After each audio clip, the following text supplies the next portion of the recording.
Hello friends, welcome to my channel. நம்ம சேனலை first time பார்த்தீங்கன்னா சப்ஸ்கிரைப் பண்ணிக்கோங்க, உங்கள் ஃப்ரெண்ட்ஸுக்கெல்லாம் ஷேர் பண்ணுங்கள். நம்ம channel name gain knowledge Jagadish. இன்றைக்கி நம்ம பார்க்குறது வந்து டிஎன்டெட் ப்ரீவியஸ் கொஷினில் சோசியல் பார்க்க போகிறோம். 2017 எழுதப்பட்ட ஒரு 5 to 6 கொஷின்ஸை பார்ப்போம். ஓகேவா? ஃபஸ்ட்டு கொஸ்டின், கல்சா என்ற இராணுவ அமைப்பினை உருவாக்கியவர் யார்? கல்சாப் என்ற இராணுவ அமைப்பை உருவாக்கியது யாருன்னு கேட்டிருக்காங்க. First question.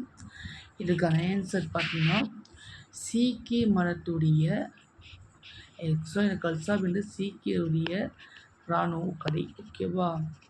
இந்த சீக்கியருடைய 10வது மற்றும்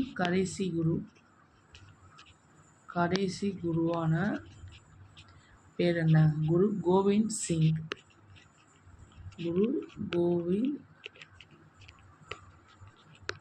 சிங். இவர் தான் இந்த கல்சா அப்படின்ற ஒரு இராணுவ அமைப்பை உருவாக்கியிருப்பார். ஓகேவா? சீக்கிய மதத்துடைய தலைவர், சீக்கிய இராணுவ அமைப்பு இது.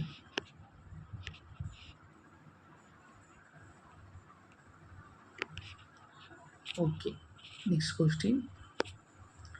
இந்திய யூனியனின் உண்மையான அதிகாரமுள்ள தலைவர் யார்? இதுக்கான ஆன்சர் பிரைம் மினிஸ்டர் தான். ஓகேவா? பிரைம் மினிஸ்டர் தான் உண்மையான தலைவர். அப்போ பெயரளவு தலைவர் யார் பார்த்தீங்கன்னா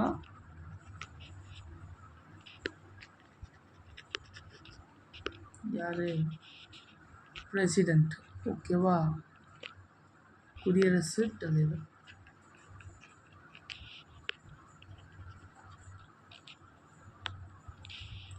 குடியரசுத் தலைவர் வந்து பெயரளவு தலைவர். உண்மையான தலைவர் யாருன்னா பிரைம் மினிஸ்டர் தான். ஓகேவா? Okay, next question. உலகில் உள்ள பேராழிகளின் சராசரி உவர்ப்பியம் பார்த்தீங்கன்னா 35 கிராம் per கிலோகிராம். 35 கிராம்லேருந்து கிலோகிராம். அதோட பேராழிவுடைய சராசரி உவர்ப்பியம், அதாவது எக்ஸாம்பிள் சொன்னால் 1000 மில்லிலிட்டர் கடல் நீரில் 35 கிராம் வந்து சால்ட்டு, உப்பு கலந்துருக்கும். ஓகேவா? 1000 மில்லி இந்த சீ வாட்டரில் 35 கிராம் உப்பு வந்து அது மிக்ஸ் ஆகிட்டு இருக்கும். அதான் ஓஆர்பிஎம் சொல்கிறாங்க. ஓகேவா? Next question. சமத்துவ உரிமை இந்திய அரசமைப்பில் 5 விதிகள் வழங்கப்பட்டவை. சமத்துவ உரிமை பற்றி சொல்லக்கூடிய ஆர்டிக்கல் என்னன்னு பார்த்தீங்கன்னா ஆர்டிக்கல் 14 to 18. இது வந்து சமத்துவ உரிமை பற்றி சொல்லக்கூடிய ஆர்டிக்கல். இது பார்ட் 3 இருக்கு. இதில் வந்து 12 to 35 ஃபண்டமெண்டல் ரைட்ஸ் சொல்லக்கூடியது 12 to 35 பற்றி சொல்லக்கூடியது. ஓகேவா? அடிப்படை உரிமைகள் வரையறுக்கப்பட்டுள்ளன. இந்த இதில் 14 to 18 இந்த உரையில் சமத்துவ உரிமை வந்து எடுத்து சொல்லியிருப்பாங்க. ஓகேவா? ஃபண்டமெண்டல் 12 to 35 அதுக்குள்ளே இந்த சமத்துவ உரிமை பற்றி எடுத்து சொல்லியிருப்பாங்க. Okay, next question. சுந்தரவன காடுகள் காணப்படும் இடம்.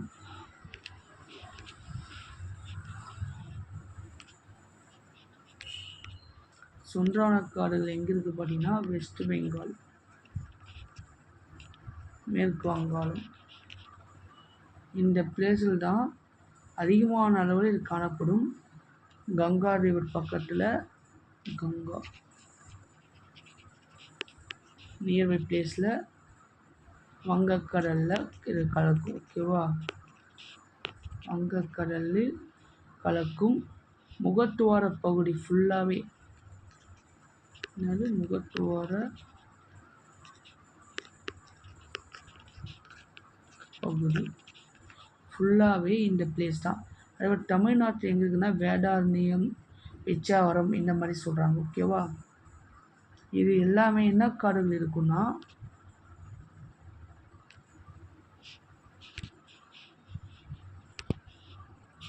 என்ன காடுனா சுண்டரன்கள், இந்த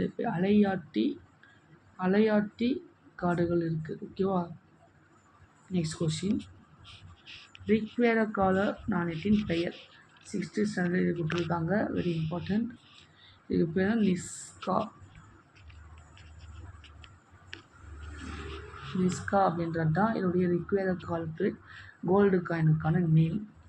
நிஸ்கா அப்படின்றது சொல்லிட்டு அதுக்கப்புறம் இந்த நேமாக ஞாபகம் வச்சு, பின்வேத காலத்தில் என்ன காயின் யூஸ் பண்ணாங்கன்னா சதமானம்,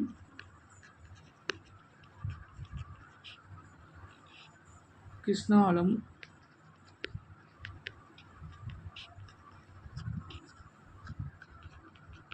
இதெல்லாமே பின்வேத காலம். ஓகேவா?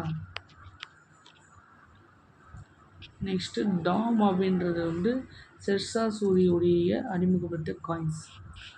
டாம் ஷெர்ஷா சூரி ரிலீஸ் பண்ண காயின். ஓகே. உலக மக்கள் தொகை தினம் ஜூலை 11 உலக மக்கள் தொகை தினம். இது எப்போ கடைபிடிச்சு வராங்கன்னா 1989 இது ஃபாலோ பண்ணிட்டு வராங்க. ஓகேவா? நெக்ஸ்ட்டு இது போல் கொஷின்ஸ் உங்களுக்கு வேணும்னா நம்ம சேனல் சப்ஸ்கிரைப் பண்ணி பாருங்கள். ஓகேவா? நெக்ஸ்ட்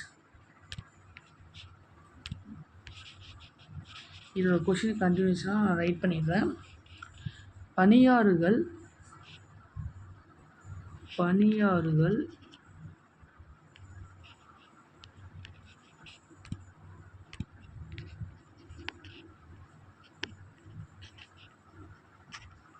பறித்தெடுத்தல்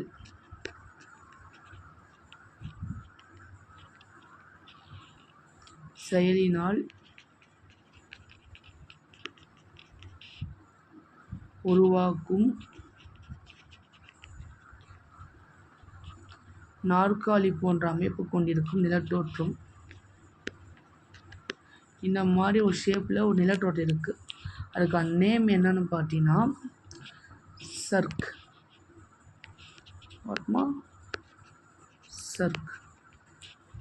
சர்க் அப்படின்றது தான் இந்த மாதிரியான நாற்காலி போன்ற ஒரு அமைப்பு ஏற்படுத்தக்கூடிய ஒரு அமைப்பு. ஓகே, பெரிய கை நாற்காலி மாதிரி இருக்கும். ஓகேவா?